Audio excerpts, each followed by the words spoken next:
नमस्कार मंडळी, आज आपण गावाकडील ऑल इन वन रेसिपी पाहणार आहोत। ही रेसिपी तुम्ही सकाळच्या नाश्त्याला, दुपारच्या जेवणाला आणि रात्रीच्या जेवणासाठी सुद्धा करू शकतात।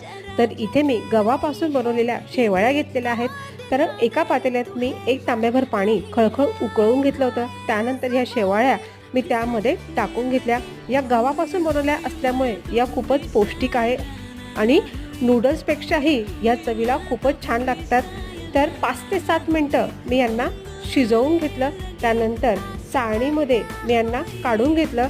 त्यानंतर याला थंड पाण्याने वरती थंड पाणी टाकायचं की जेणेकरून त्या चिटकणार नाही। तर अशा पद्धतीने आपल्या ह्या शेवाळ्या इथे तयार झालेल्या आहेत।